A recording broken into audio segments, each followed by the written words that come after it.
What is good, YouTube? It's DSA Above the Rim Pistons talk here. We're ready to talk some basketball with you guys. Let me introduce the panel. We have Detroit Drew right next to me. How's it going, man? It's been a crazy week, but it is awesome that we got Detroit basketball back Friday. So we got to get this coverage for you. So you guys don't know, the new schedule is going to be Wednesday and Saturday are going to be your 2 days of the week to watch Above the Rim. So make sure you guys put that down on your calendar and let's hop right into it. Right below me, we got Heart of the City 313. JMO, what's good, man? Man, what's good? What's good, everybody? Man, look, as he said, it's gonna be Wednesday and Saturday, so y'all already know what it is. It's Free Smoke Wednesday. What y'all thought, man? You already know what it is. Let's go. And last but not least, we got Bravo. Bravo, how's it going, man? Looks like you're still working. No, I'm just wearing the scrubs from work. It's a good day. So far, it's going okay. Hopefully, you guys enjoyed the show. We're doing it in the middle of the week. Hopefully, we'll do more of those.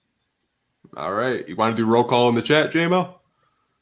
Man, what's good? What's good, everybody? Make sure you guys like the video. We got Nick in the building. We got Chicago African in the building. Darren Man in the building. What up, though? TGM Gangs. What's good, man? We got Brian Shosh in the building. I can't pronounce his last name. We got Aaron Hammond in the building. We got Rich in the building. What's good, everybody? How y'all doing, man? Let's go. Let's go. All right, you guys. So we have, let me see what I got. Okay, so Coach Casey said recently in an interview that Killian Hayes is going to be the starting point guard. So I'll start with you first, JMO, since you called this weeks ago. What are your thoughts on this? We got Devin 99 in the building and Brian Shook. Okay, it's pronounced Shook. Okay, I'm gonna start calling you Brian Shook one. But all right, Killian starting is amazing. Now we always have some reservations about these things because we saw with how we felt Dwayne Casey treated Sekou, but I'm starting to realize that even if I didn't necessarily like how he did with Sekou, Killian was way more NBA ready than Sekou because he's just been playing basketball way longer. Sekou been playing basketball since he was 13, so he's literally been playing basketball for like 6.5 years. Can you imagine doing anything for 6.5 years and now you're doing it at the highest level, getting paid millions of dollars? Like, that's how talented he is. So that's why he's on the team.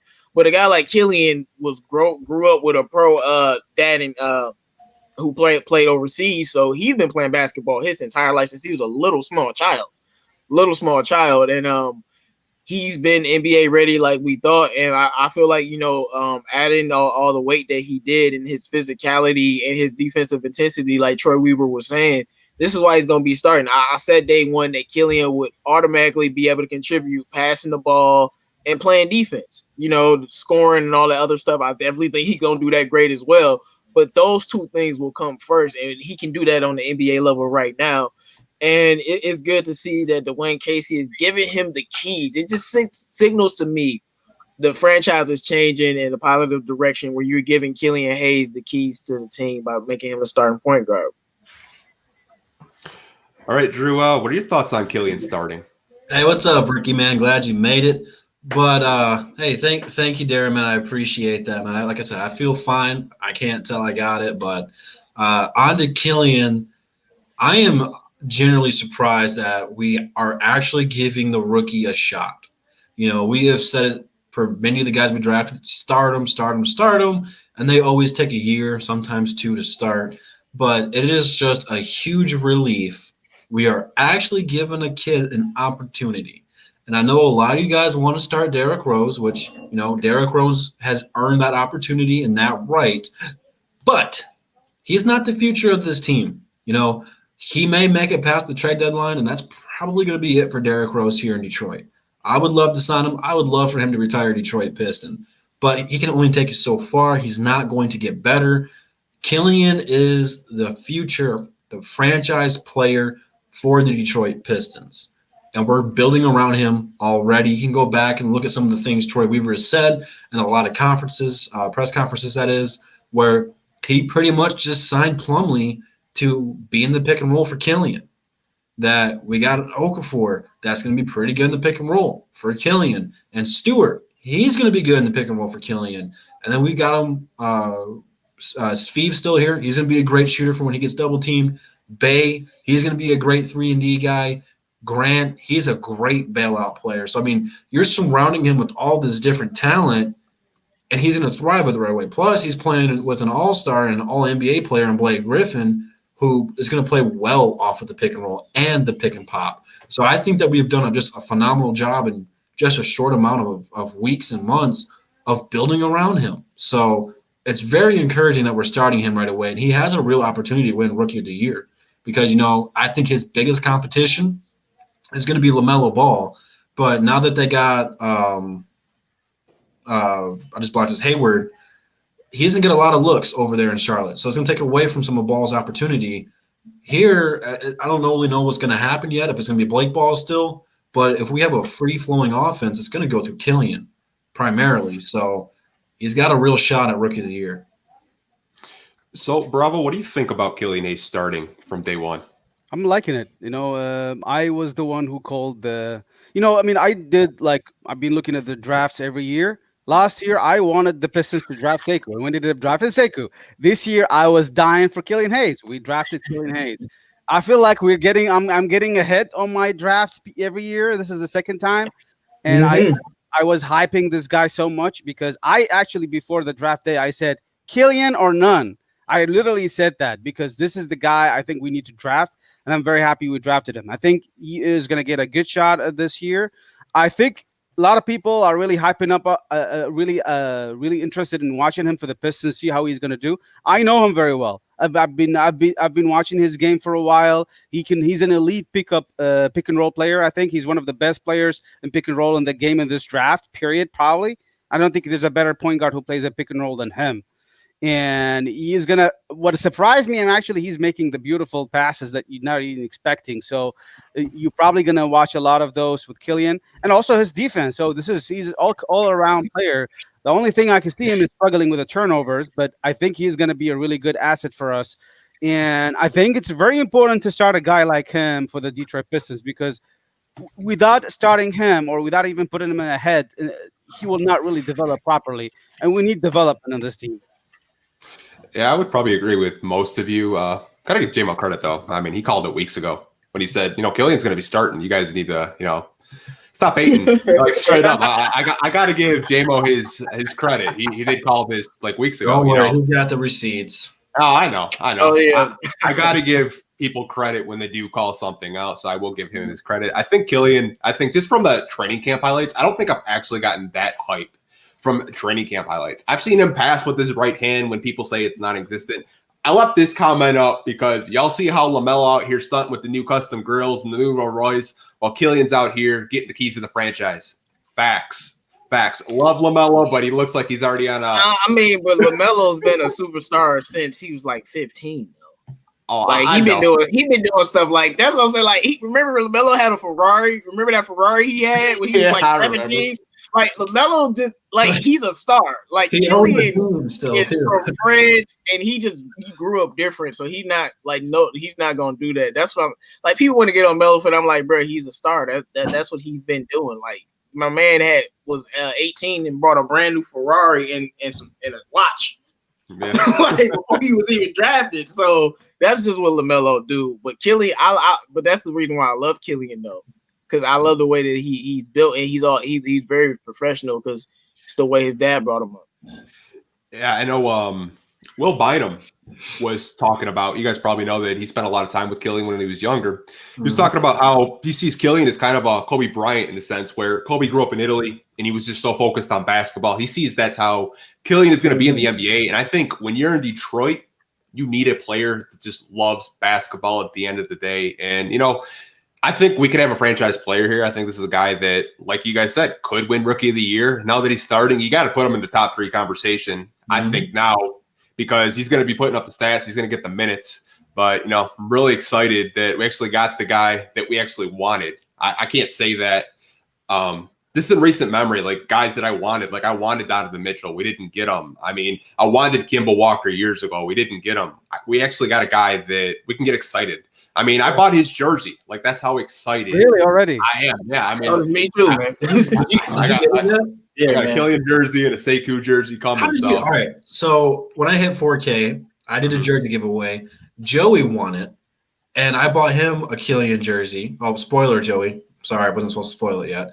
But it's not supposed to come here until like March or something like that. No, that's what it says on mine too. It says March, but I'm like, it's gonna come before March. But that's just how they have it now. well, I don't want to say it, but I have a jersey plug illegal.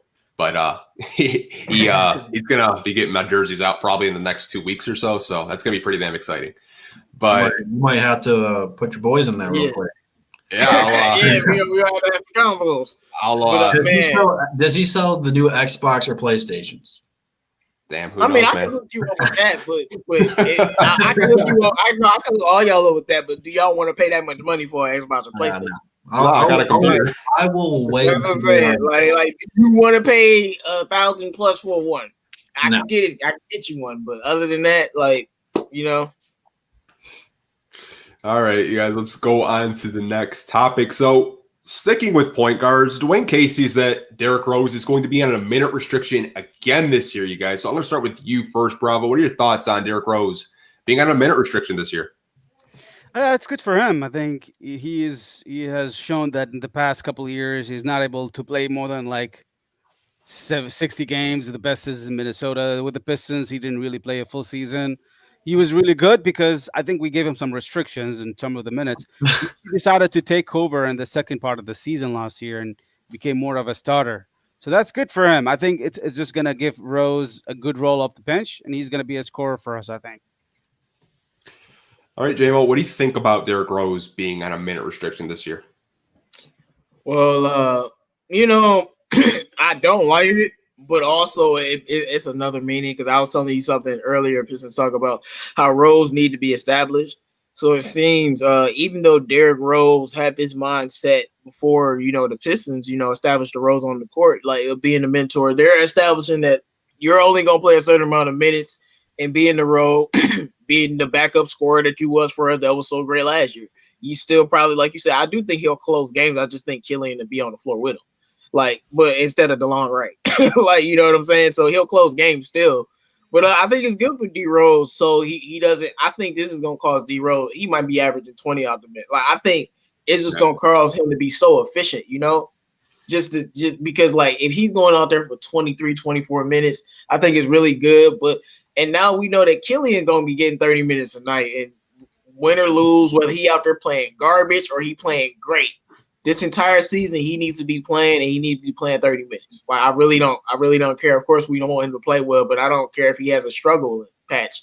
He still need to be out there playing through it. Like I've always told you, you got to let them play through that stuff. So to me, it's good for the team. But I wish they let Derrick Rose a little bit loose, a little bit more, because I do think he's healthy right now, and I don't think he didn't really miss a lot of games for us last year. The season just ended early. I think he probably would have played at least like 68 games for us. Like Derrick Rose really only missed like 7 or 8 games where he was actually injured. Other than that, he was healthy the whole season. So, I got a question here for you, JMO. It's a Westbrook question, as I know you love talking about Westbrook. What do you think about this? What we played Westbrook twice in preseason. I didn't know that. Mm-hmm. Oh, that's wonderful. I love that. That's gonna really show me what Killian made of if he really guards Westbrook. I love that a lot. I think that's very good for us because I think Washington's gonna be a good team. So I can't say I love it. So I can't say like that. I know, like I freaking love it. Like, what do you mean? I love it. It's gonna be a good test because Westbrook is not one to be trifled with, and Killian clamp him. I'm gonna get a lot of confidence in that kid. Yeah. All right, Drew. What do you think about Derrick Rose being on a minute restriction this year? I'm all for it. There's a couple different reasons here. Derrick's taking on a different role. He's trying to groom Killian to be the best player he can possibly become. But at the same time, doesn't mean we're going to use Derrick Rose entirely different. The last season, we've seen him close out a lot of games. We've seen that buzzer beater against the Pelicans. Sorry, J-Mo. That's what his role is going to be.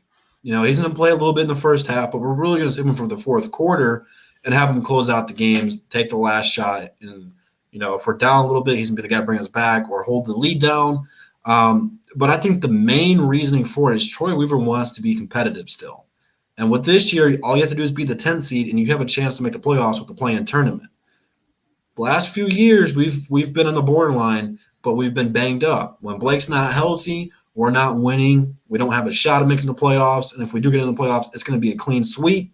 So I think that maybe Blake won't be on a minute restriction because they said that he hasn't taken a playoff yet. But Derrick Rose can change a game. He's one of those guys we've seen in the playoffs. Look at a couple years ago against Cleveland. He had a buzzer beater in the playoffs to beat Cleveland. He can bring that to your team. So if you want to be serious, if you get in that play-in tournament, you need like a guy like Derrick Rose who's been there and has gone deep in the playoffs and is not afraid to take that shot. You need him to be available then. So I think that's the main reason he's going to be on a restriction this year.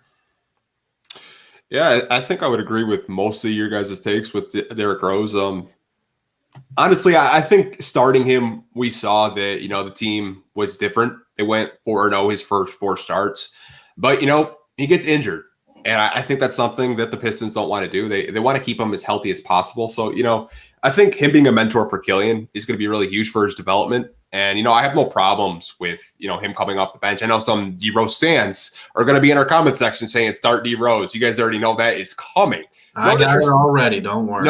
No disrespect to Derrick Rose. We know he's more than capable of starting on a championship level team. But, hey, he likes to be here. He says he's happy here. And he doesn't want to trade unless, the front office says, hey, you want to go play for the Bucks? You want to go play for the Sixers? Whatever. But, he's happy here at the end of the day. And, I love players that, want to stay in Detroit. They want to help the younger generation and give them the keys for the future. So I'm all for that.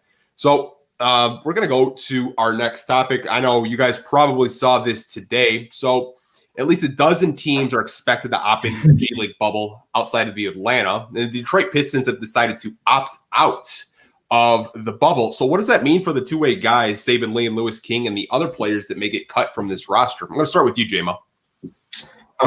As Joey Kappa says, no Derrick Rose slander will be tolerated. I'm with you, man. We ain't going you cannot slander D Rose after the way that he treated Killian, the way he's going to raise him up. But I really don't like that the Pistons are opting out, but I actually knew they were going to opt out a couple days ago. But it was just like a little bit surprising to me. But I really don't know what they're going to do. I feel like there's going to be some other alternative for the people that are opting out. But I don't know why they opted out. It's kind of trash. First, y'all got rid of the Grand Rapids Drive, and then y'all opted out of the season. So, but I do think the NBA might add some more people to the roster to maybe offset some things, or at least I'm hoping that the NBA, I don't know if they'll actually do it. I'm hoping they would do some things like that. That way we can add some of those two-way guys. Otherwise, those two-way guys are going to be like, they might go to other teams that have G League teams at worst.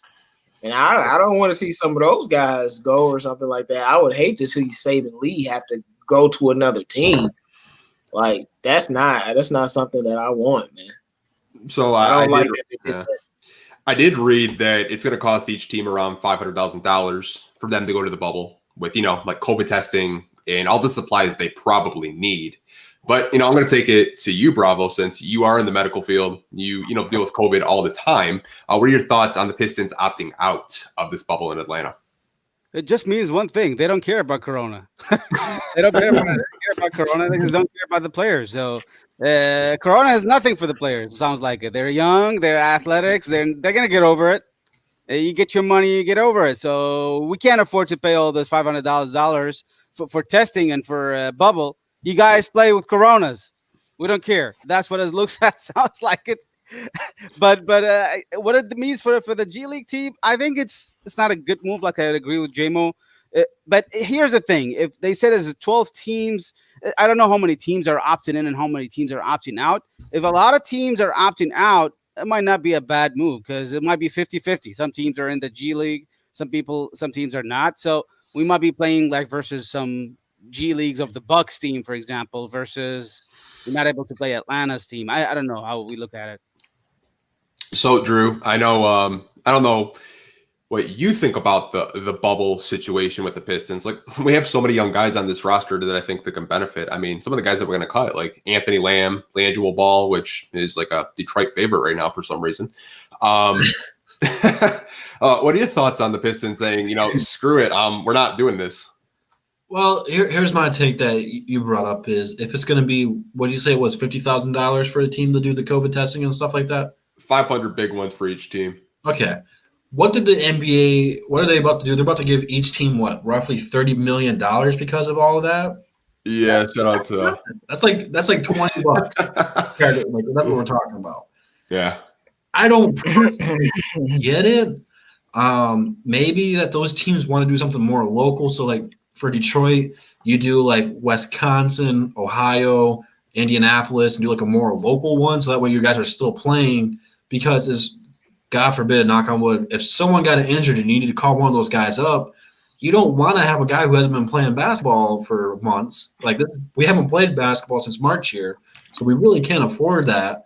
I don't know what's going to happen. The only thing I can think of is that the NBA needs to, just for this 1 year until, Rona's over, and hopefully that's all it lasts for, is just increase the overall roster. Have 15, 16 people on the active roster. They're not going to play. They're going to sit on the bench still.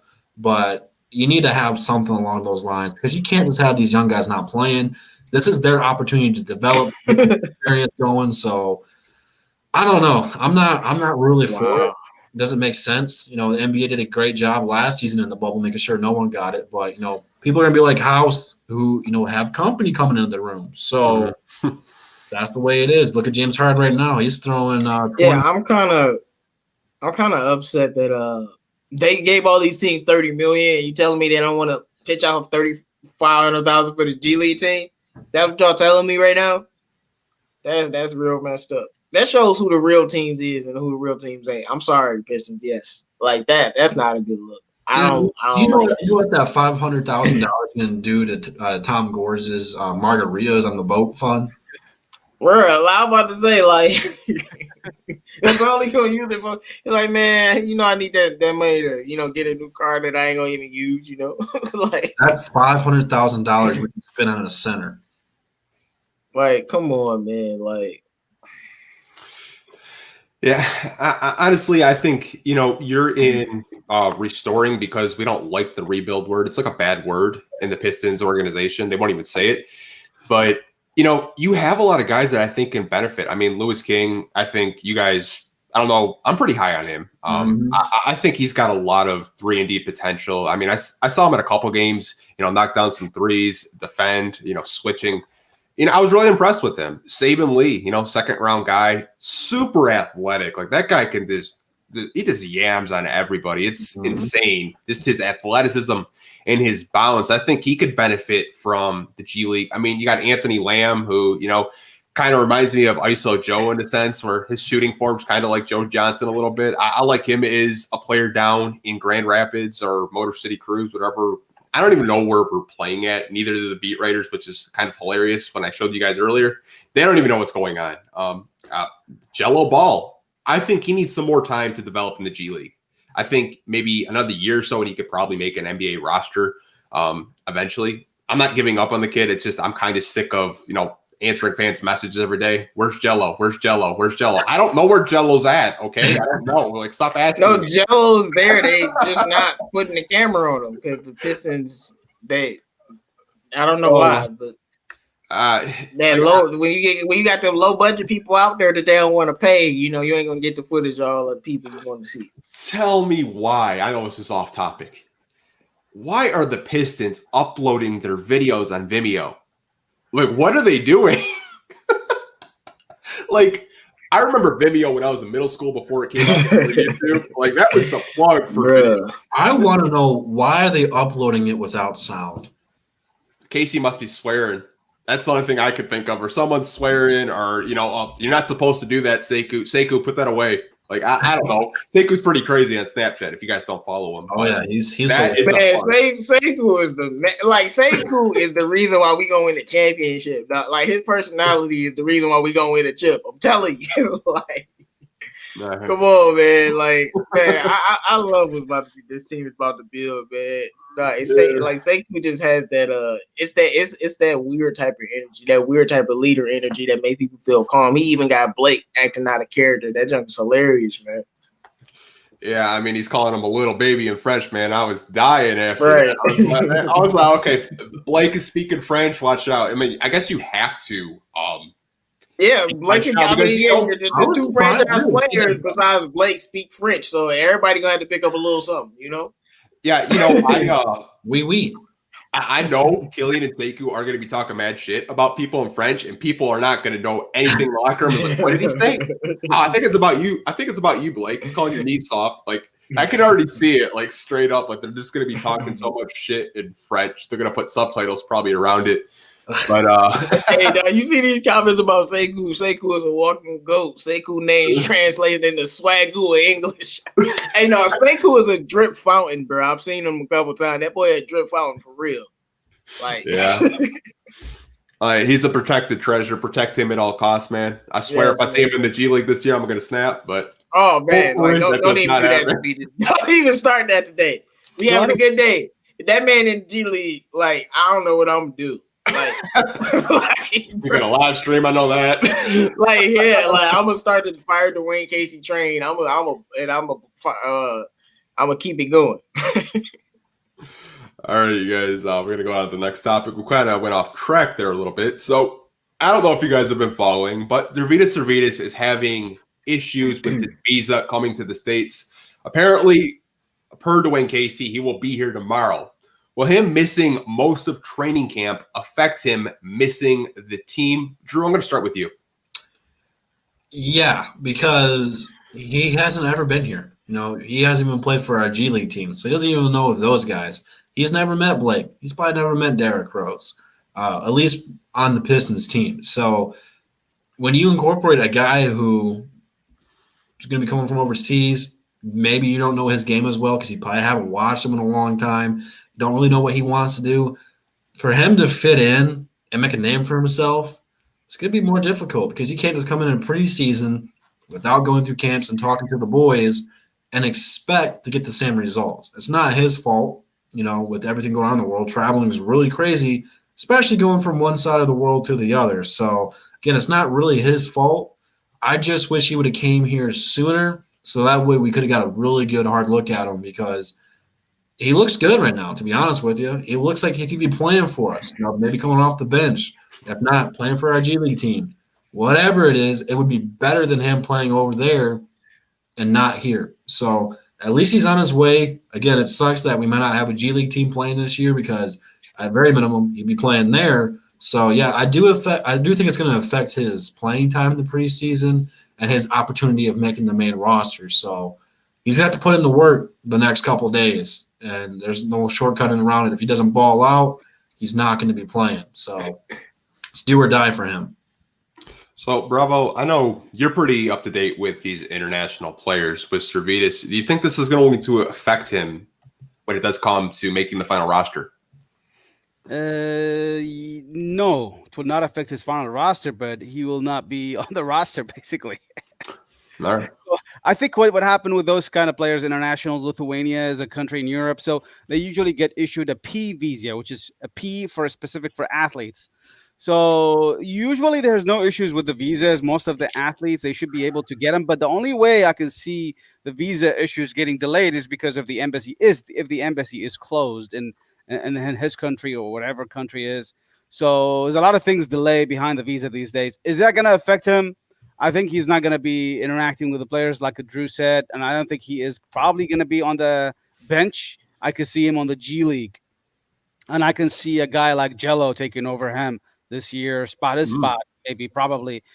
He might actually, I wouldn't be surprised if he comes into Detroit, plays, maybe participate in the preseason, and Troy Versells and immediately go back to Israel and play another stash and draft. Well, I don't think he can do a stash and draft in Israel. He can stash and draft in the G League. So he might stay in the G League, or he might not even be on the Pistons. I don't think that's going to happen because it's too premature for him, you know?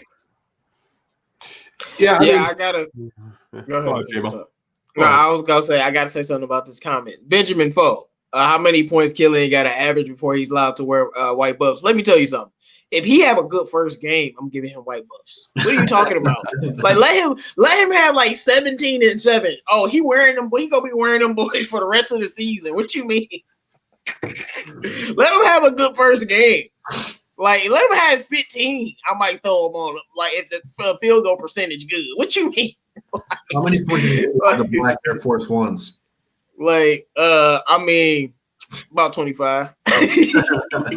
like when he started getting disrespectful and he started consistently breaking ankles, then you gonna have him with the white buffs and the Air Force Ones, which means I'm the high. I'm the top and the bottom at the same time, bro. Like I'm the gritty. I'm the one you don't want to mess with. I'm the one that can really mess you up, and also I'm classy. I got the drip on. With the buffs. So you already know, man. Killian is the one, man. So, what are your thoughts on Servetus having trouble getting here? Do you think it's gonna affect him trying to make this final roster? So the guy that we call Servetus or Trashes, as my man Devin99 says, look, Derrick Servetus, I actually really don't like that he's been delayed. He needs as much reps and as much time, because it's not just like getting on the court for a guy like him, because he's coming from overseas. Like Killian is Americanized, and Sekou, he's been here, so he's got a chance to do that stuff. But he hasn't really been into America before, has he? He was here in the summer league. Okay, besides that, for one game, and then he was completely gone. I don't know what happened. Yeah, so he hasn't. Okay, so he's been here before, but he hasn't really been here that long. So, and I just felt like for a couple weeks, I would want him to get used to at least being here, especially at least being in like Detroit, because that's different than much other cities, because than what he'll be used to. And I want him to get used to that a little bit, just used to the way that life is with the training and the coaching and just all that other stuff. Besides him actually getting on the court, because I think for a foreign player like him that's young, he's gonna need all of that. Now, when it comes to like basketball, it hurts him even more. But I do think he's a very talented player. I mean, we've talked smack about him just making jokes because we wanted Bobo, and I'm never gonna let it go. Have you seen Bobo? Like that man is a freak of nature. Like he's a 7'3" small forward. We ain't never seen nothing like it. Like Bobo is like literally a freak of nature. So, but I do think I'm gonna tell y'all this. I want a hot take right now. Somebody gonna ball out in preseason, and whoever do gonna make the roster. It might not be.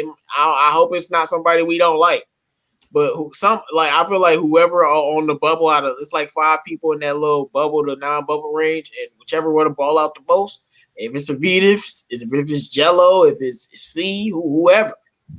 But I definitely think it's gonna affect them a lot just from getting used to the team. And it's a lot, it's just a lot going on with the pandemic and stuff. So I really don't like it. But he's just gonna have to get thrown into the fire and hit the ground running. There ain't gonna be no excuses. Nobody's gonna cry for you or nothing. So you're gonna have to get in there and get to work. Isn't it? I don't mean to change the topic up real quick, but isn't it crazy that Bull has a chance to win Rookie of the Year? Yeah, wait, he actually does.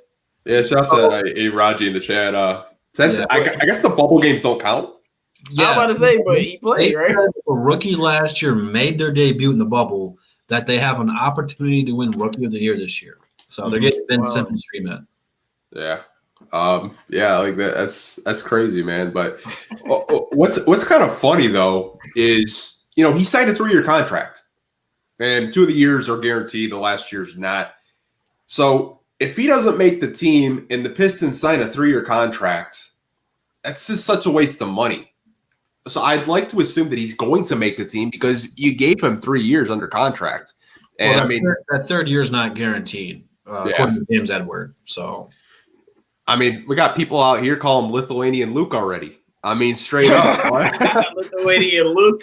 So we got to get that on Twitter. Lithuanian Luke, guys. No, let him try. Hey, I'm telling you, let him ball in any game. Let him average like 18 in one game. I'll be, look at Lithuanian Luke balling in the preseason on him. Lithuanian Luke. You already know it. Let's get to the next topic. As you guys know, ESPN comes out with these top 100 players in the NBA every year, and we always debate these because they are so blasphemous. They are so, retarded. I can't even think of a word. But they have Jeremy Grant 88th. Blake Griffin, 65th, and former Detroit Piston, New Houston Rocket, Christian Wood, 10 spots above Blake Griffin, coming in at 55th overall. Bravo. What do you think of Christian Wood being 10 spots above Blake Griffin?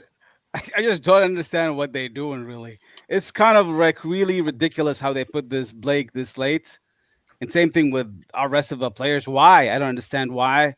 We don't really get any kind of love here. Detroit, they don't respect us, it's obvious.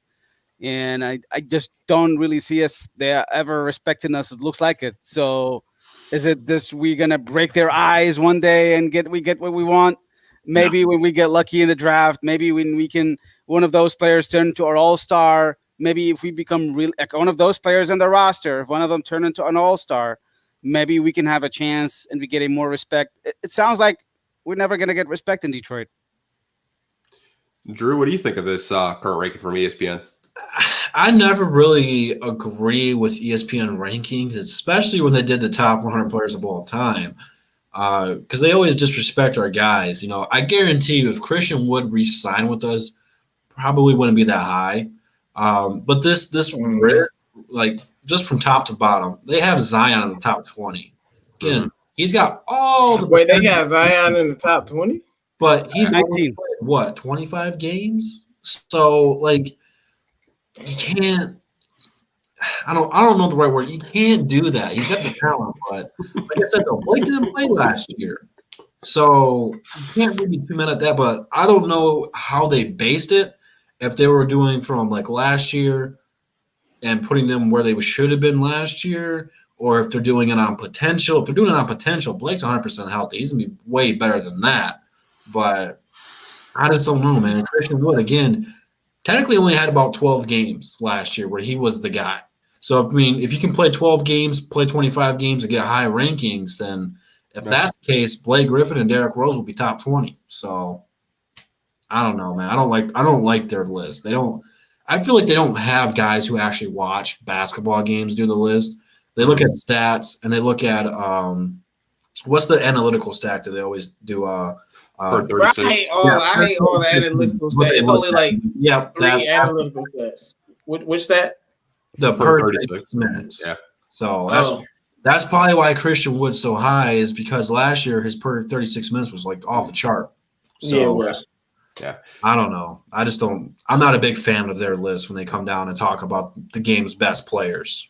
Yeah. So, J-Mo, I'm going to leave it last for you because I know you're going to bring some free smoke with this. What do you think of Christian Wood being 10 spots above Blake Griffin? Man, they smoke. But no, let me tell you, look, I like Christian Wood. I do think he'll have a solid season, but no. It's a lot wrong with the list. It's a lot of players lower than they should be. And Christian Wood will not have, and like this was like I guess their prediction of where the players will be after the season. So I'm guessing they are assuming negativity for Blake, or maybe that's why Christian Wood is ranked where he's ranked. But I think if this is the healthy Blake that I expect to see, if this is what I expect to see, then I expect to see Blake much higher on that list. But I'm not mad that you said where was Zion ranked?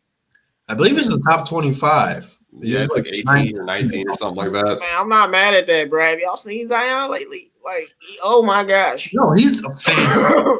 I'm not mad at Zion. Wherever they rank Zion, I'm not gonna be upset. I'm sorry, he had good. Like, I've watched him play every game that he's played. That dude is one of the most freaky. I've never seen nothing like him. And like right now, he looked like he did when he was at Duke, which is a problem for the league.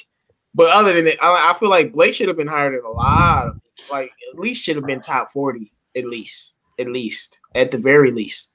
I don't really take ESPN serious though. It's a lot of these sites like Yahoo, Bleacher Report, all of them, because they really don't know nothing about basketball, and they continue to show it on a consistent basis. So yeah, I mean they had you got Westbrook, I want to say 36 and Kyrie Irving 25. Wow, you just had to upset me. 36? What? Yes. Oh, the disrespect. Oh my gosh. 36. He averaged 27, 7, and 7. Like, what do you mean? 36. Bro. Like, bro. They put Paul George over Kyrie. They got Paul George at 20. Bro. Oh my gosh. I know, man. Dude, they got Trae Young better than your boy Westbrook too. Mm-hmm. Oh, they smoking crack. And they talking about Zion. Look, Zion before injury at Duke was in shape and he was a monster. Then he blew his shoe out and all that other crazy stuff happened. But he looks like he's like 270. He looks skinnier his first step. Like it looks bad for people. Like so. But Trae, where's Trae? Oh my gosh, bro! Like it's just hard to fathom about the disrespect. Yeah. Like, oh my gosh, they got Trae Blake 9. Huh? They got 29. Hmm. Yeah, I mean, like you see, I'm speechless. Like I'm just like, bro, they just disrespecting all the good players. Oh yeah, Tyler Hero, man, bro. Where Blake is ranked is very, very, very disrespectful. He should at least be he should be 36, maybe. You know what I'm saying? Yeah. You know, like they come on, man. Zach LaVine and Tyler Hero over Blake. Yeah, oh, man. I understand Zach LaVine had a great year last year, but Tyler Hero, bro, he played great. But come on, man. Tyler Hero is going to be overrated for a while. He's still very, very, very good. But, you know, people going to think he's greater than he is because of that playoff run there. Yeah, I mean, I definitely agree with Damon Bell's comment. Hero's slowly becoming overrated. No disrespect to him. He had a phenomenal season. I did not see that coming at all. When Miami drafted him, I did not see him being just an absolute stud from the outside. I didn't think he would translate it well in the NBA, and I was wrong. But, I mean, having him over Blake Griffin, when I'm looking at the body of work of what Blake's done over the past 10 seasons, I made a video about it. I mean, Blake's good for like 29-4 every year. I just don't get these rankings. I don't get where these experts are voting on. I don't know what they're voting on. If they're just voting by season, then tell us that. They don't even tell us what they're voting on. Like, if it's body of work, then that ranking would probably be way different. But if they're just going by season, at least tell us that when you write in the article. Right. Honestly, man, it like pisses me off. Like when I read these because they're just so delusional. It's like, what do you do? Like lock Woj in a closet and force him to write all these? Like, you know what else is delusional? We got 71 people watching and only 42 likes. Let's make sure we get those likes up to 70 people. All right, yeah, like the video, you guys. I mean, I know there's probably some dislikes because I have a lot of bots that dislike. Hey, Shad said something hilarious. Now that Luke is out of Detroit, he's gonna be top 40 next season. What he is? What he gonna average like 18? Hey, they gonna rank him like 37th or something. Like, I mean, Ty don't even know his name, man. Did Al Horford make the list? Bro, I hope y'all know, all y'all people who be hating on Luke Kennard, prepare for it. They about to be overhyping this man. He in LA now. Oh, they about to be overhyping this man because he like the way he plays. You know, I hate to change. I forgot his name. Did you see that, J-Mo? Bro, he gonna remember when he get on the court with his bum ass. You know, I hate to change topics, but the Clippers have so many former Pistons. They re-signed Reggie Jackson. They have Marcus Morris, Luke Kennard. Who's next? Andre Drummond. Well, Boston, I believe Andre Drummond fit too. Boston a few years ago had Aaron Baines. They had Marcus Morris. Yeah, and they had someone else too. I thought. I can't remember, but then they were one of the top teams in the East. Like, it just goes to show you, like, we get the talent. It's just really coaching. We had Stan Van Gundy for those years. So yeah, I know it's just weird. Like I was looking at a picture of the Raptors, and they have Henry Ellenson and Stanley Johnson on their roster. I was like, man, if they get Michael Benajay, I'm done. Straight up. If they get Benajay, they get Darren Hilliard. That's just like, you guys are taking all of our scrubs. Like, what are you doing? Gigi Datomi making his comeback. Oh, that's the go. That's the go. All right. We got one in final topic. I wanted to save this one for last. So the Detroit Pistons open this Friday against the New York Knicks. Who do you have winning? J-Mo, I'll start with you.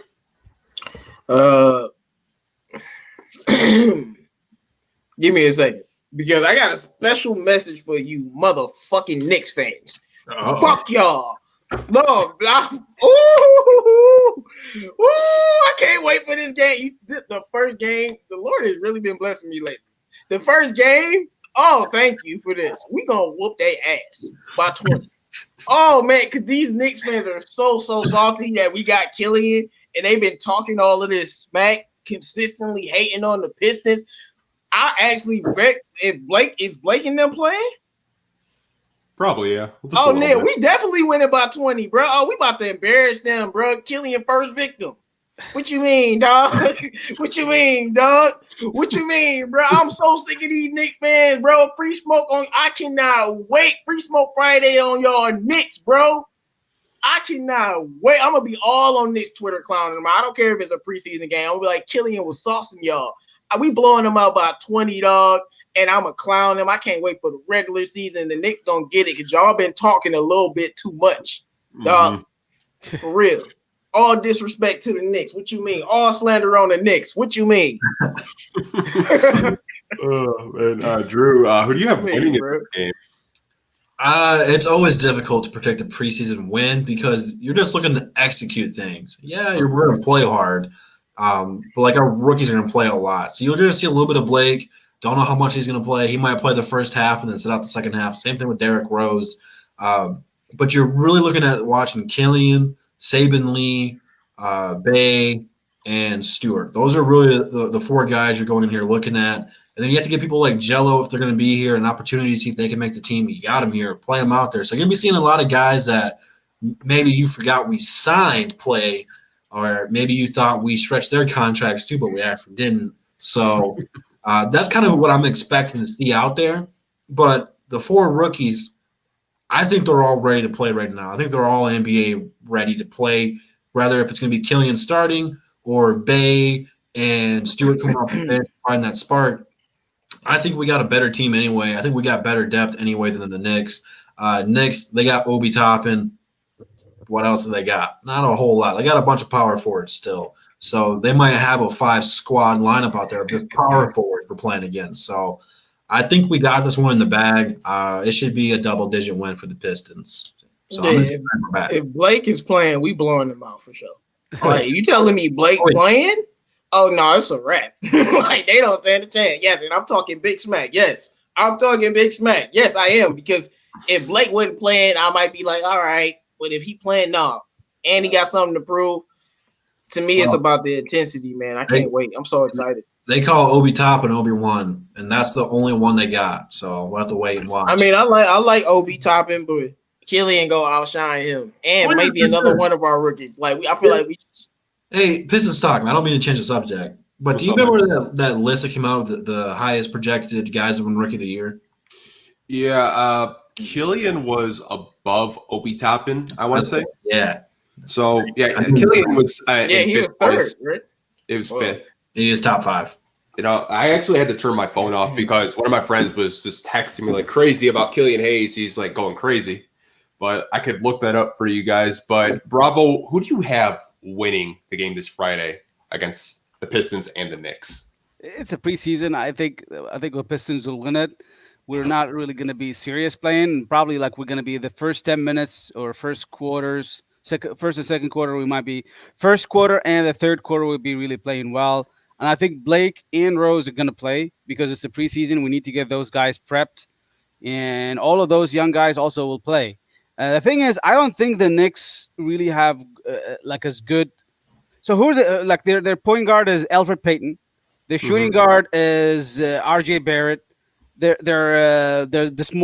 power forward is Julius Randle, and they got Mitchell Robinson, and they think that they're thinking the Knicks fans they can play Obi Toppin a small forward. That's what they're thinking right now, or maybe swap in Elfrid Payton for Dennis Smith Jr. or even Austin Rivers. I don't know, or Frank Ntilikina. So I think their coach is not. I'm glad I'm not a Knicks fan. Oh my gosh, that roster is like a depression just waiting. Oh my! This is giving me 2013 flashbacks. Like, tell me, as a Knicks fan, what do you have to look forward to on that roster?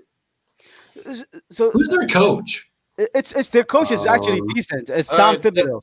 Tom Thibodeau, Thibodeau is decent. Thibodeau ain't working with much, man. He working with a bunch of scrubs. Like He can- RJ Barrett is okay, but like Obi's been playing all 40 minutes of the game, dude.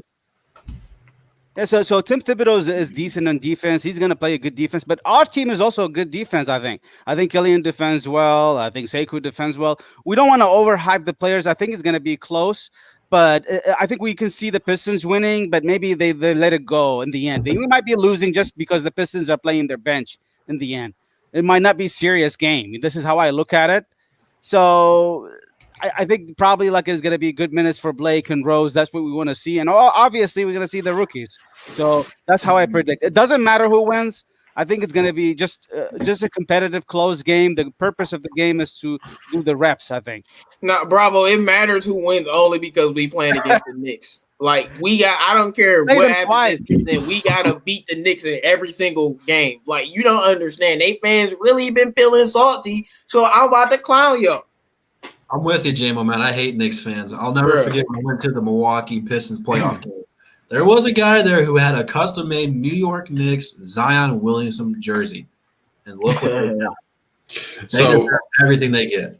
I want to give a shout-out to Brian. So these are the Rookie of the Year odds that he has. So I'm going to trust him because I know he does a lot of good work on Locked On Pistons. If you guys don't listen to that podcast with him and his brother Matt, definitely give it a listen.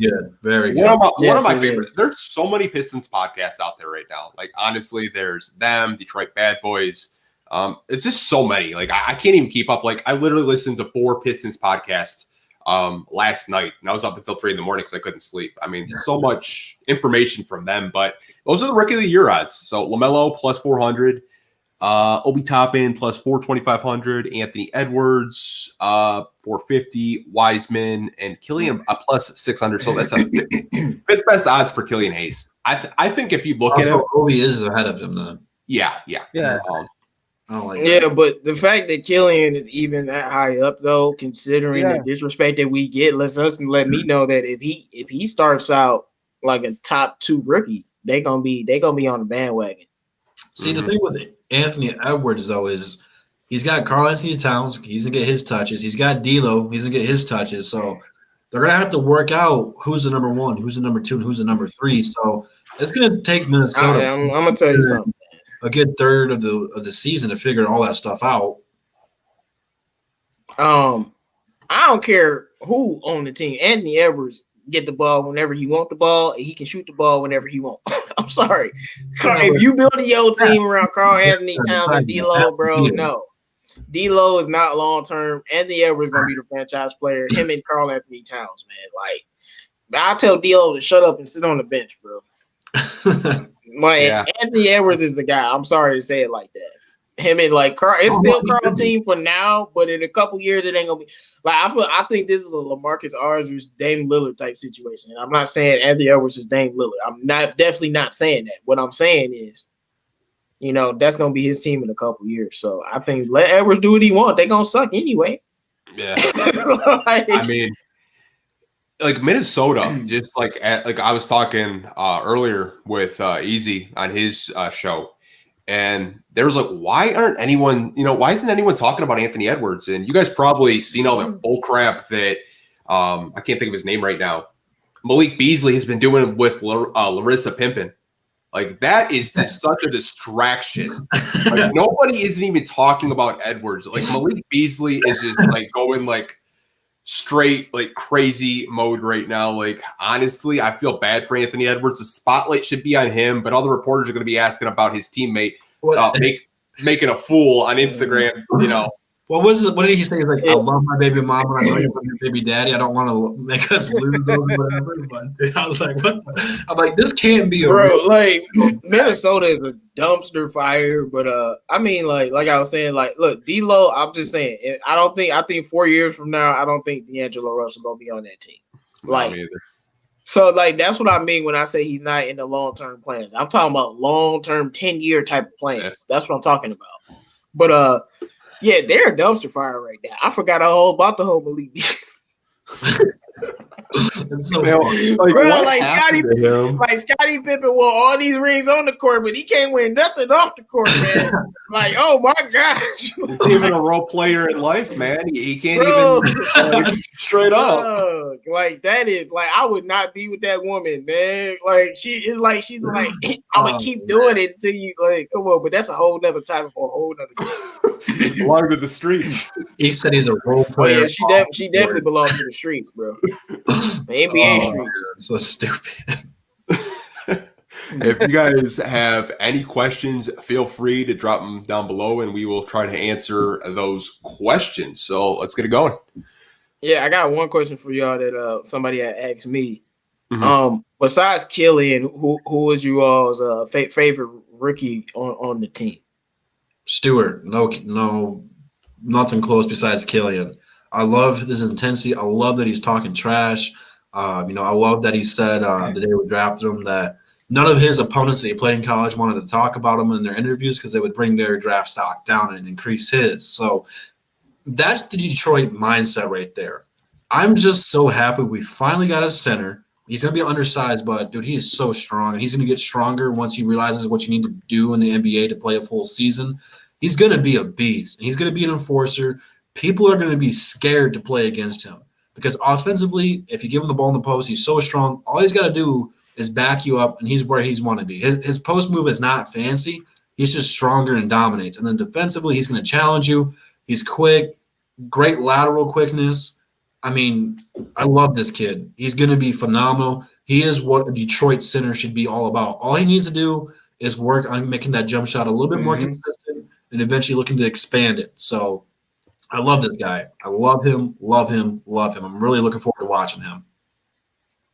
The funny thing is, I actually said Isaiah Stewart as well, but I know a lot of people like a lot of players. So, Bravo, who is your favorite rookie besides Killian? I looked at it already. I wasn't really greatly happy with Stewart. I like him. I know he's a hustle player. He does a lot of things, but I think what he is just he just hustles a lot. That's the biggest thing for him, which is what we want actually. But I think the best player we have after Killian's is Sadiq Bey. Definitely. And he's going to show an impact. He's one of the steals of the draft. Yeah, and I think he might be in the candidate of one of the best rising steals, I think, in this draft. I think outside the lottery players, outside the top lotteries, he might be the best player outside the lottery. He might be one of the surprising players of the draft, I think. I had him one of those categories. So, Bay is the answer for you, J-Mo. Okay. Make sure you guys like the video, but Pistons talk you back. But you remember the question, man. So what's your thoughts, man? It's going to be Sadiq Bey. For me, it was Isaiah Stewart, but, listening to his presser, apparently Blake invited him over to his house to, work out because they share the same. I think they're represented by the same agency, I believe. If memory does serve correct. Yep. And I just like that Blake invited him over, and Blake had nothing but positive things to say about him. Like, this guy is just absorbs basketball. That's all he talks about. He wants to get better. He's breaking down my film, saying that, oh, why didn't you do this when you should have done that? Being a rookie and having that much enthusiasm about basketball, I think the Pistons made the right move in getting this guy. He shouldn't fell to 19. I thought he was going to be a top 10 pick personally. We talked about him a lot when we were doing, the draft reviews that, Bravo does, like without the graphics.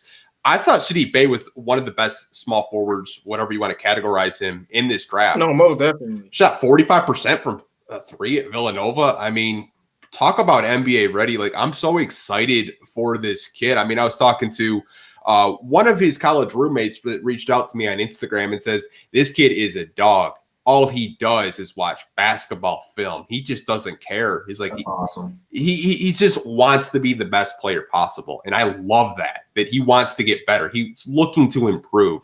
I'm just excited for him. I might have to get a Sadiq Bey jersey next, like straight up. Don said, Stewart, I gotta get Bey and I gotta get Lee, man. No, I'm gonna end up having all of their jerseys, but Isaiah Stewart is that guy because I feel like like Killian to be the leader, like on the court and stuff. But Isaiah Stewart, I think if he's a part of the future, I think he's like Serge Ibaka type, and I think he's gonna be that leader of this team. Like you'll know he like even if Killian is the best player or whatever like that, like he gonna be the or Sekou the best player or whatever, he gonna be the leader of the team. I can just see leadership in him. I mean, like we say he undersized, but my man 6'9", 250, and he's in shape.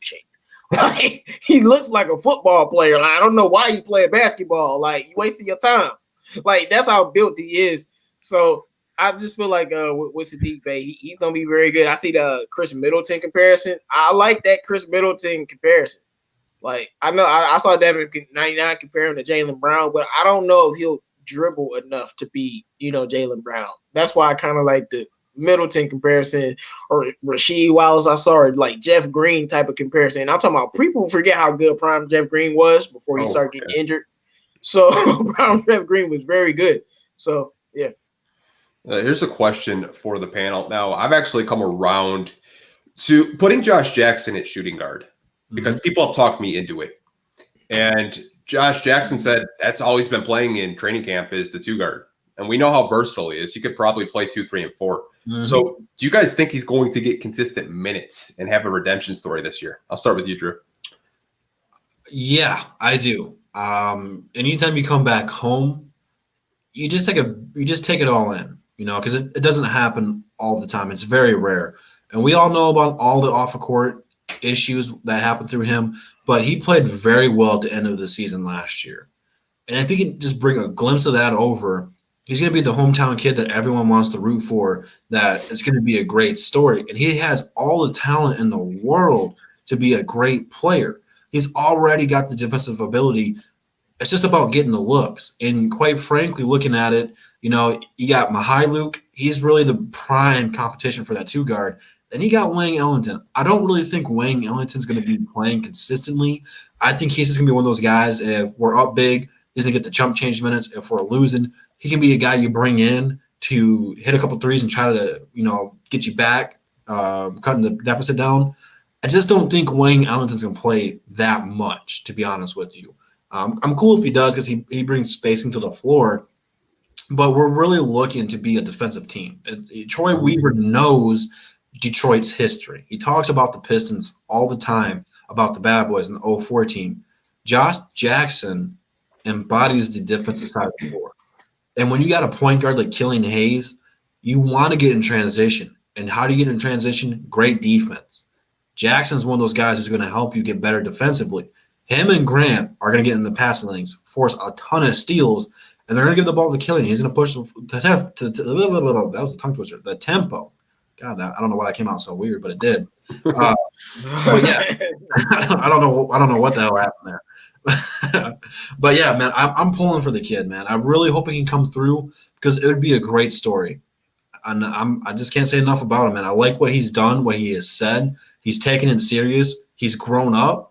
And like I said, it just feels good to come back home and play in front of your family and your friends. So I think that this is going to be one of his best years. So I'm looking forward to it.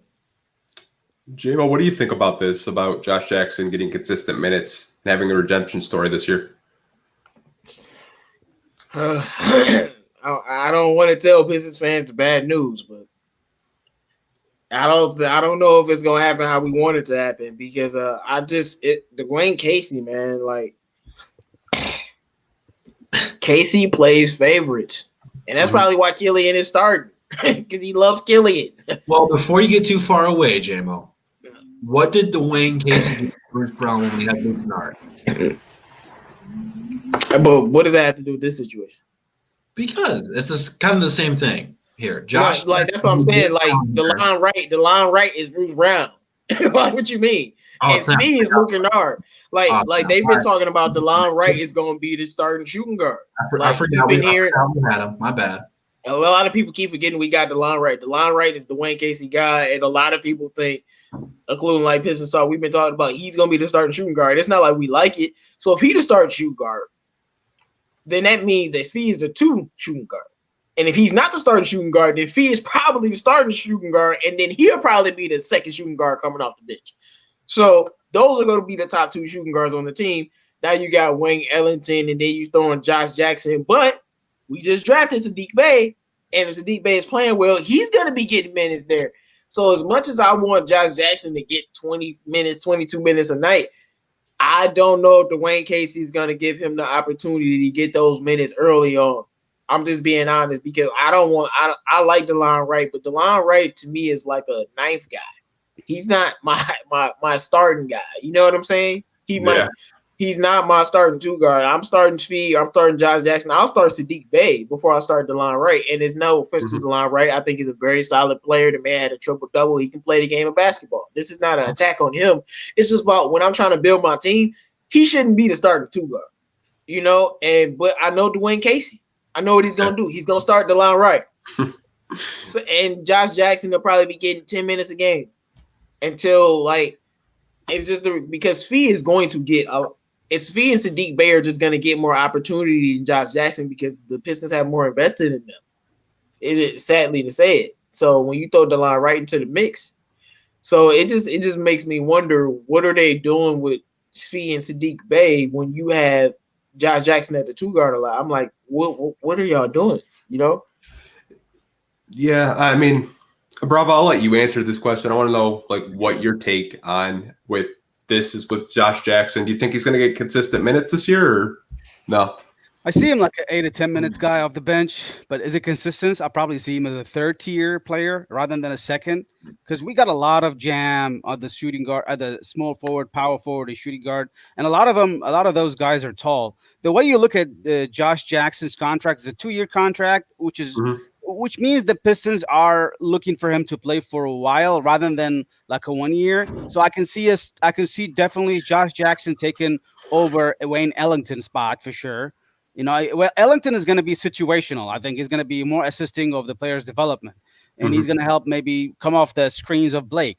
But Josh Jackson is one of those guys. He's going to be playing 8 to 10 minutes. He might be taking over other people's minutes if they're not doing well, or if they're really having an injury, for God. But, you know, if this is possible, you know, it's a whole long season. And we're playing back-to-back, a lot of back-to-backs, a lot of 1 day on, 1 day off, 1 day on, 1 day off. It's a short season relatively. So I see why the Pistons got him.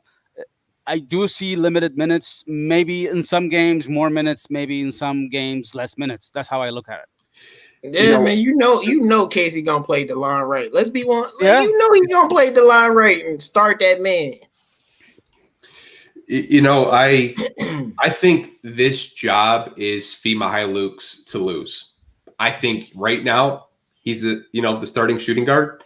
But I do think there could be a situation where, you know, Casey is already raving about DeLon Wright, calling him a Swiss Army knife, saying, you know, I could play him at a point guard. I can play him at the shooting guard.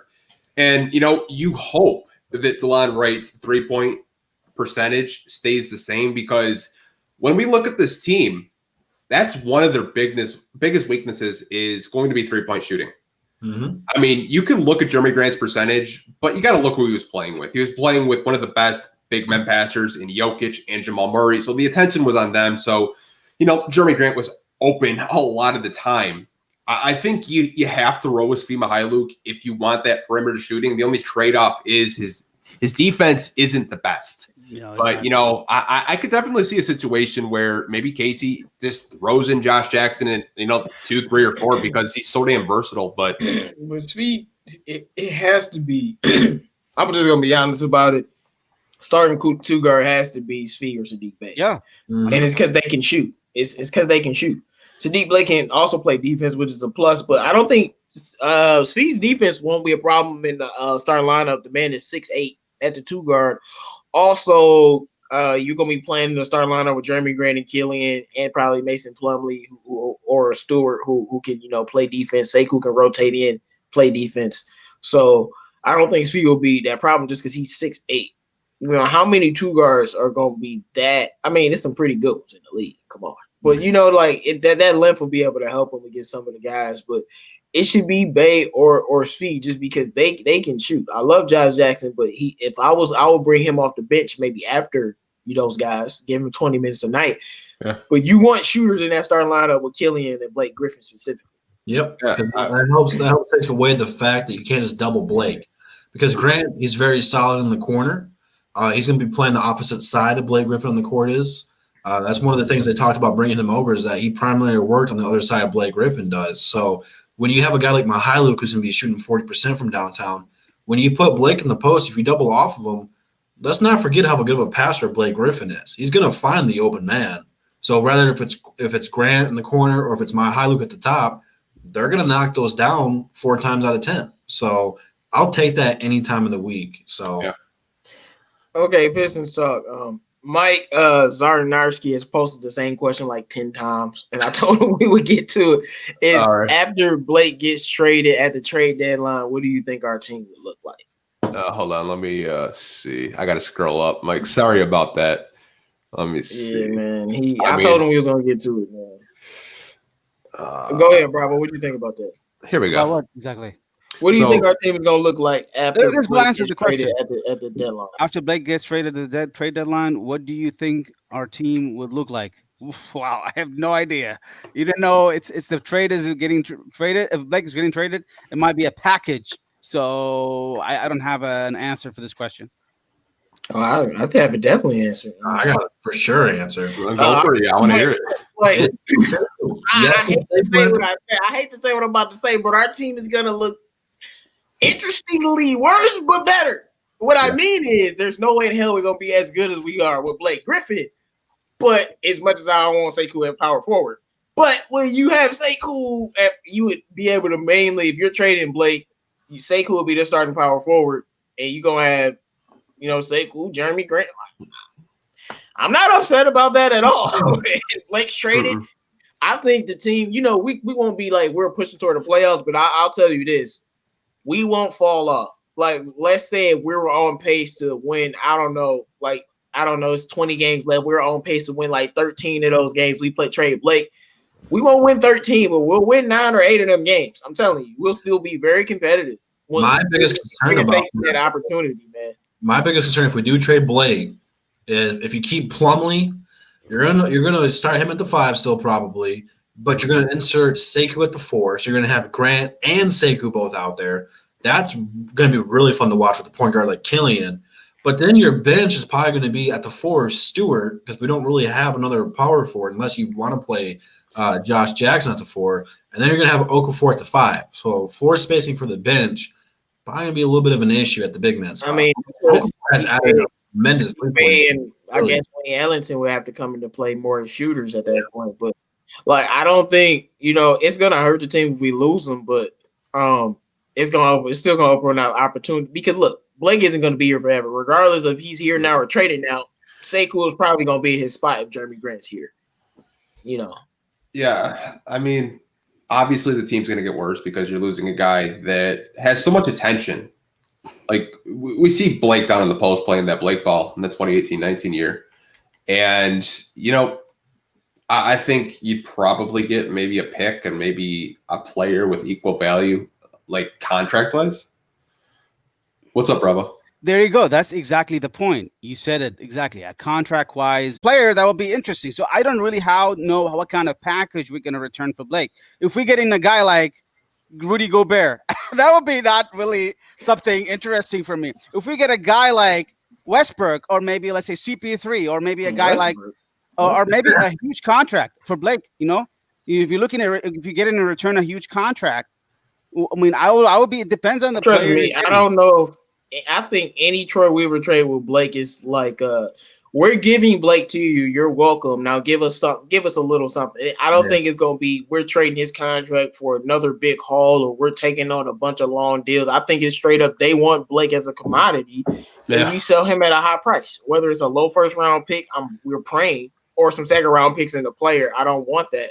But I don't think we'll have to take on a big contractor. I don't think Troy Weaver will. Why would we take on a big contract to get rid of Blake, who's going to be gone in 2 years? That don't even make sense. So it had to be. Hopefully, maybe get some young shooting prospects in the league. Yeah, I mean, you got to remember that stupid trade we made with Houston with all the protections on the top 16, and then I'm not even going to break it down because it's confusing as hell. But if the Pistons are like a 6 seed, you're going to be like, hey, Troy, we need to trade Blake. We're going to lose our draft pick this year, and this draft class is loaded.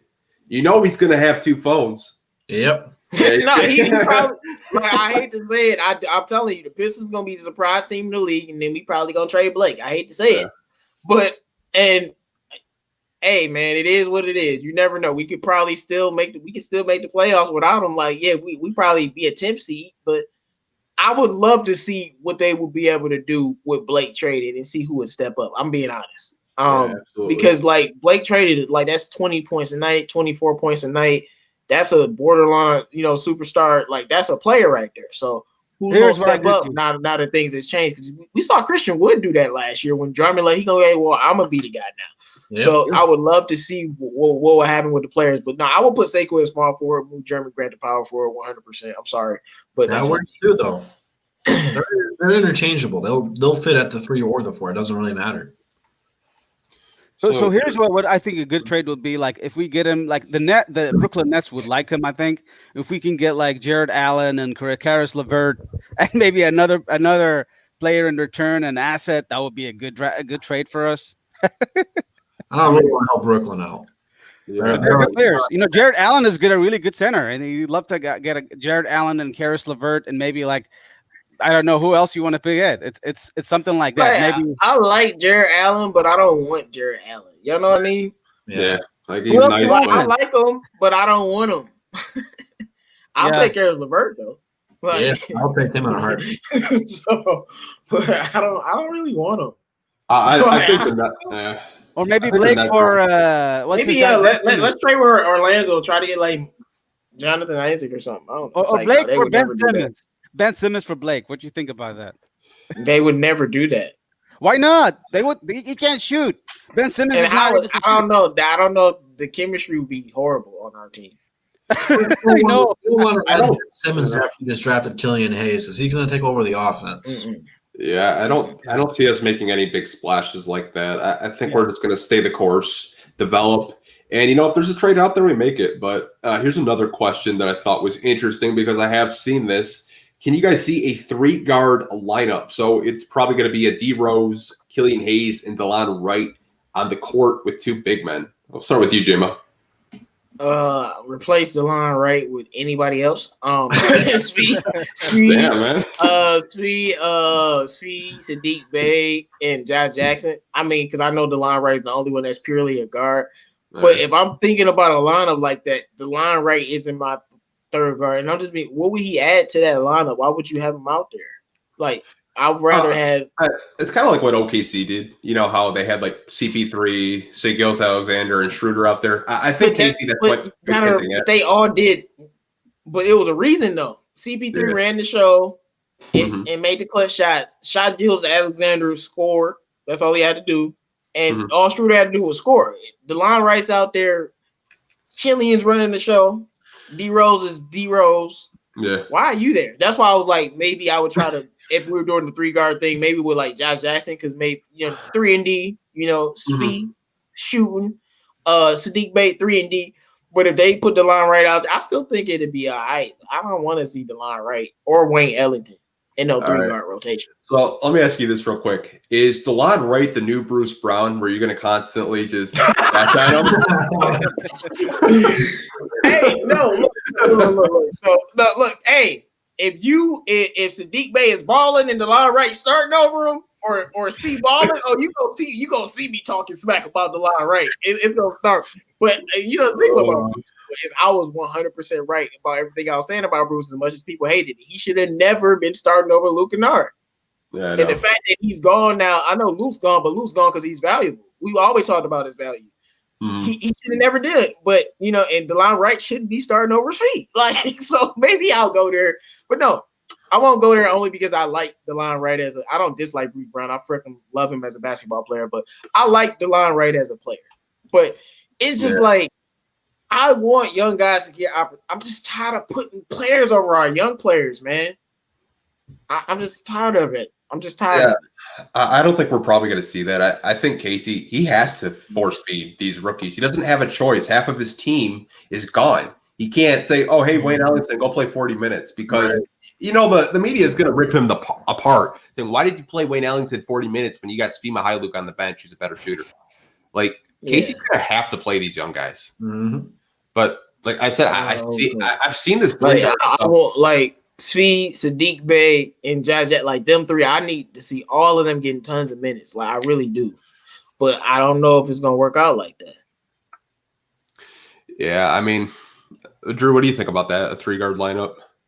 It's possible. I don't know about the 3-guard lineup. I know we're gonna run Killian and D Rose out there at the same time. Mm-hmm.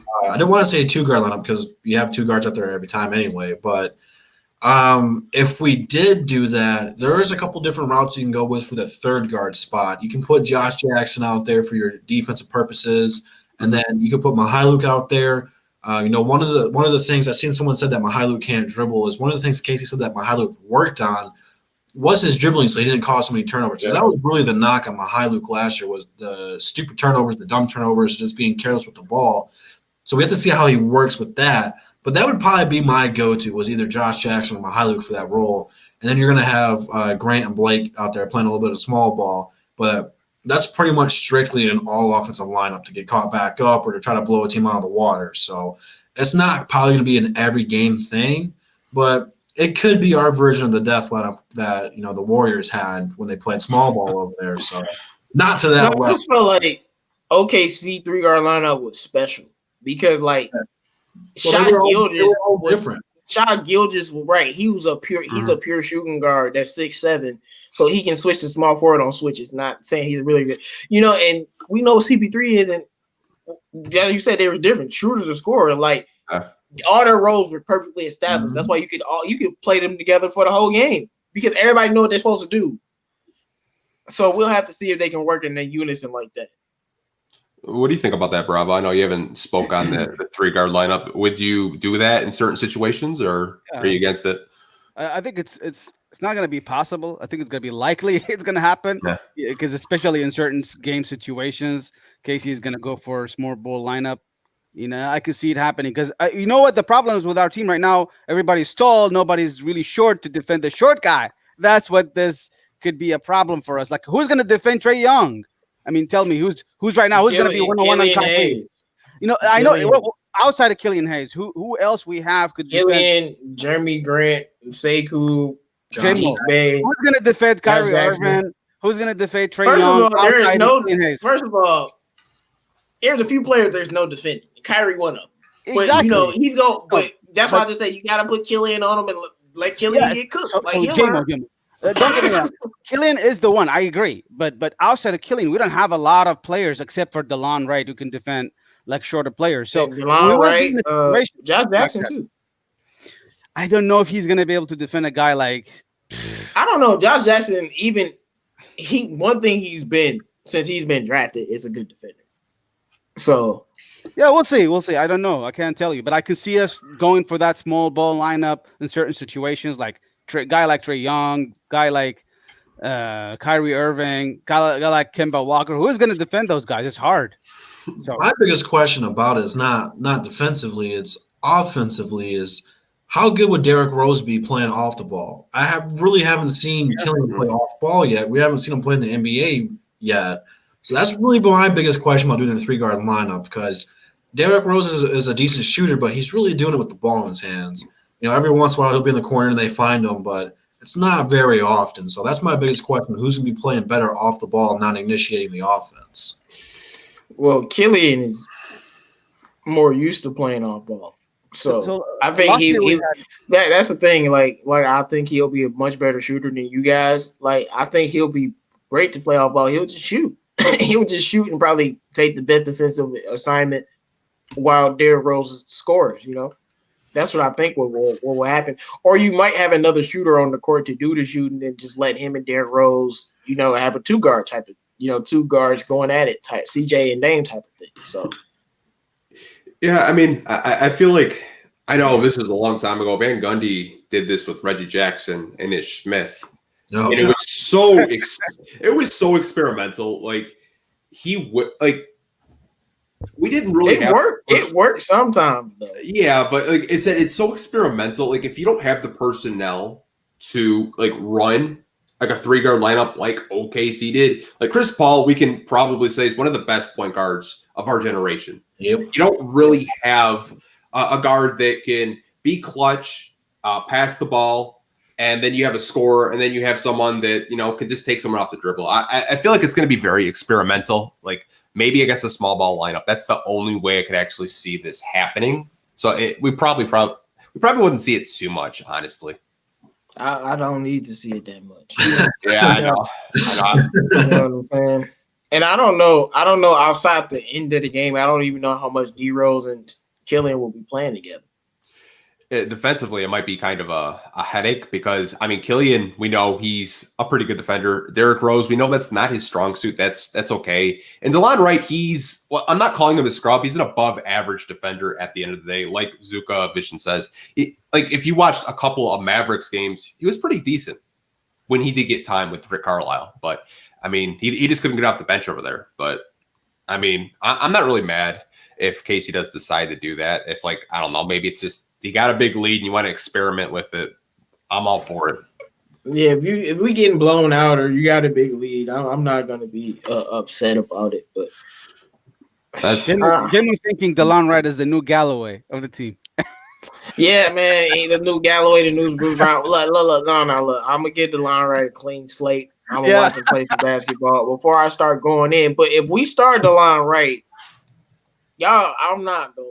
Hey, I like somebody said Jello, you could give a chance for a guy like Jello in a small ball lineup. Why not?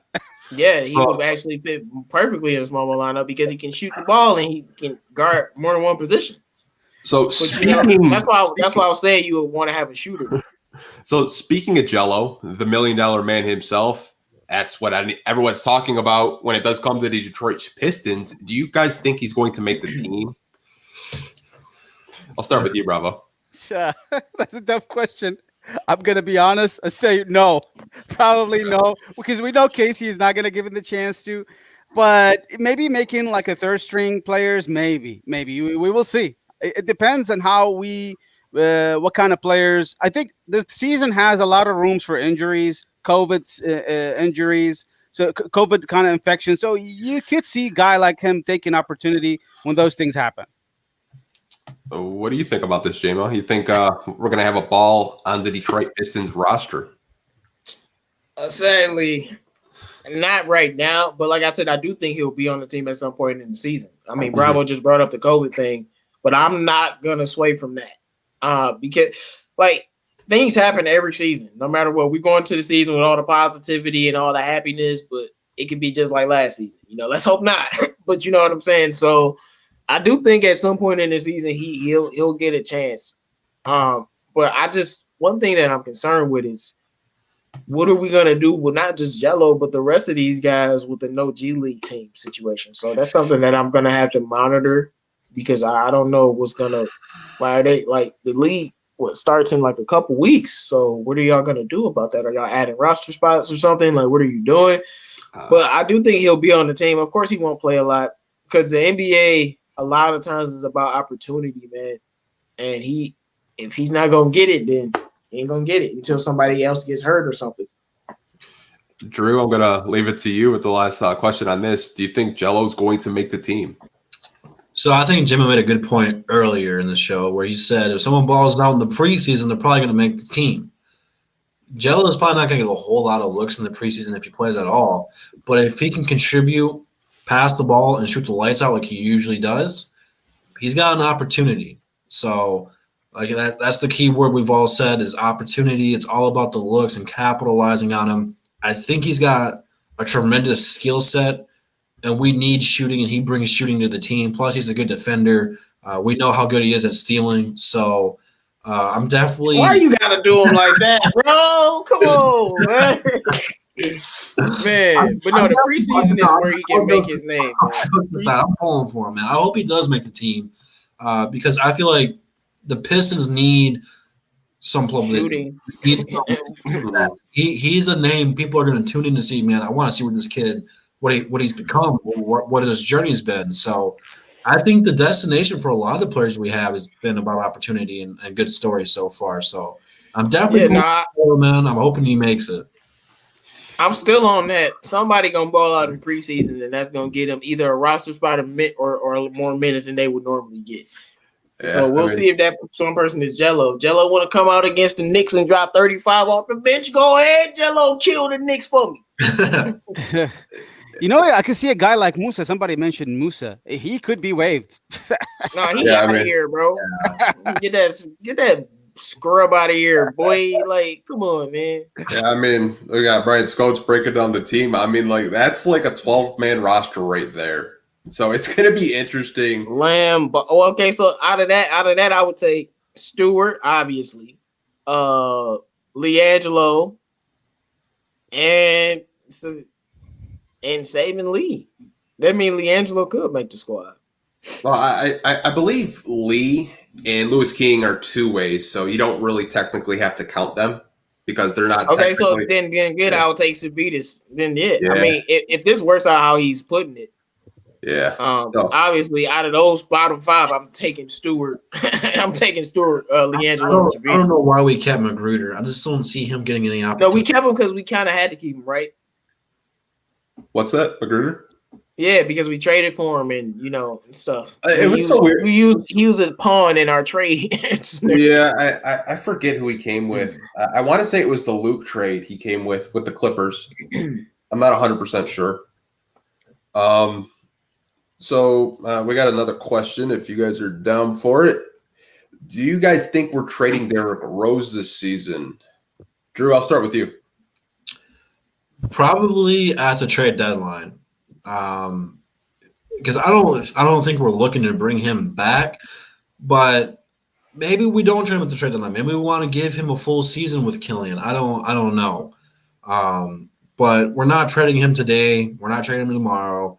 If we do trade him, it's not going to be to the trade deadline. And again, it might be because of something like we're doing too good, where we're going to lose a draft pick. We might try to patch him and Blake together and see what we can get. I don't know. Mm-hmm. So I definitely do think that he will be traded in the trade deadline. And I just hope we send him somewhere where he can get a ring. I think him and Blake both deserve a ring, and I would love to see Derrick Rose get something to add more to his collection and his Hall of Fame career. J-Mo, what do you think about trading Rose this season? I see some people in the chat. Y'all been asking all day about Jalen Hayes. He's not on this team anymore, sadly. Derrick Rose, I don't think he's going to be traded unless Troy Weaver finds something that's smart. Simply, that's the word I'm using. If it's a smart decision, he'll do it. Otherwise, him and Blake are going to stay on the team. Like, I only see them moving from the team if we're successful. And I do think we're going to be successful early on. So, I don't know with this D Rose and Blake stuff. I have to see Troy Weaver do it. I'm 50-50 because you know what I'm saying? Because like we can say, oh, you got a draft pick, but what if we a 5th seed? You just like F that, get my draft pick. Like, we have to see where the team is, because if we're a very bad team and D Rose is just balling, then yeah, he probably get moved. But I just don't know with that a little bit. But like I said, as long as Troy Weaver thinks that it's a smart decision, then it definitely will happen. Bravo, what do you think about the Pistons potentially trading Derrick Rose this season? I think it's possible that we're going to put him out of here at the trade deadline. And I think it's going to be up to him. I think he might pick Chicago because he wants to go there probably and re-sign with them. I could see him going to Chicago. I hate to see him going because he's one of the players I enjoyed watching so far. But unless he really wants to stay here, I could see the Pistons re-signing him in the offseason, but it's really hard to imagine because he is an expiring contract and he is always that thought of that he wants to go back to Chicago. So I do see the Pistons trading him to Chicago specifically, or maybe to Milwaukee Bucks. This is something closer. It's like an hour drive between Chicago and Milwaukee. I used to live in that area. So I probably think just like Drew. I would agree. Yeah, I was talking to a friend of mine, and he says, Derrick Rose reminds me in Chauncey Billups in a leadership role, kind of just like taking the guys under his wing, spending time with them. And, the more I thought about it, I was just like, he's right. I mean, I would rather have Derrick Rose here helping the younger guys than trade him, because trading to him, maybe you get a second round pick and a player.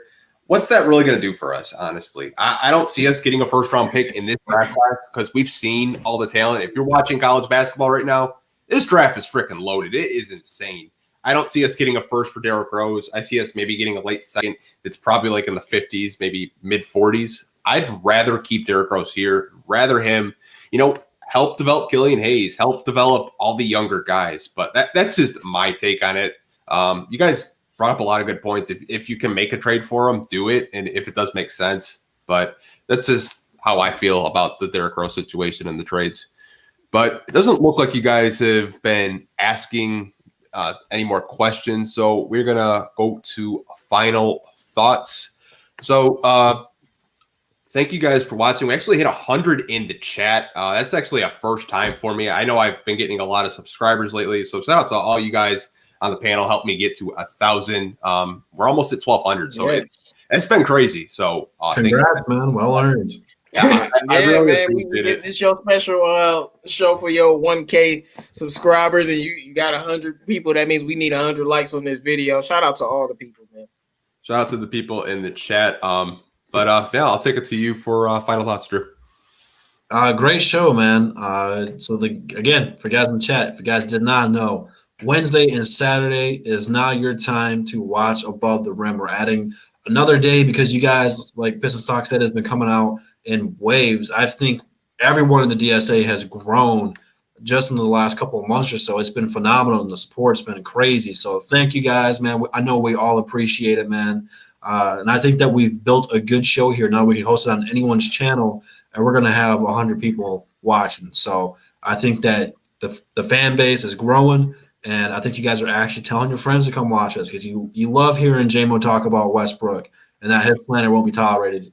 You love hearing about Bravo saying Magic's going to be better than Curry or Curry's better than Magic, however that was. You love all the crazy takes and all this stuff. So I appreciate it from the bottom of my heart. Thank you. And we'll see you guys Saturday. Don't miss out. We're doing a live fantasy basketball draft. Not like we did last time. It's actually on Yahoo. We got our own DSA league going on. I know Everything King's going to be in there. So make sure you guys come back to my channel Saturday for that one. It's going to be a lot of fun, and I can't wait. So, Bravo, you have any final thoughts for today? Good talk. It's always good meeting you guys and talking about the Detroit Pistons. And congratulations on your 1,000 subscribers. Hopefully all the success for all of you guys. DSA Above the Rim. And you guys hit the like button, and hopefully we'll see the Pistons' first preseason game this Friday. Not tomorrow, the day after. And we'll be hopefully enjoying. I don't know how we're going to watch it, but that's a different story, but we will hopefully watch it. So, J-Mo, got any final thoughts for all the peeps watching right now? First of all, shout out to all of the people who support, man. This was the first show on Pistons Talk channel, man. And it was a very, very successful. Shout out to all of the people in the chat. And the Pistons, I am very excited about Killian Hayes seeing like he's getting the keys to the team. Pistons got me feeling very excited. I can't wait to fucking kill the Knicks on Friday. I'm serious. Like, if we lose to the Knicks, y'all gonna see me upset on Saturday. For sure. I'm gonna be like, bro, how we lose to the Knicks? And Bravo gonna be like, it was just a preseason game. I'll be like, I don't give a damn if it was a preseason game. How we lose to the Knicks? Like we better beat the Knicks, but it's all exciting, man. Shout out to all of the people. Make sure you guys subscribe to all of our channels. As Drew said, we do it Above the Rim Wednesday and Saturday. It's gonna rotate between the channels, so I need y'all to go subscribe to my man Speak Easy because he's gonna be hosting channels, and you don't want to miss it. Need you to subscribe to Pistons Talk and Detroit Drew and myself. We're gonna be the one rotating the shows. But as always, y'all know, no Westbrook slander will be tolerated. No Lonzo Ball slander will be tolerated. I don't care if he a Clipper. No Luka Kennard slander will be tolerated. You already know. No Killian Hayes slander will be tolerated. No Sekou Doumbouya slander will be tolerated. And I got a new one, y'all. No Sadiq Blake slander will be tolerated. What you talking about, man? Shout out to all of the people in the chat. It's Free Smoke Wednesday, man. All right, we out.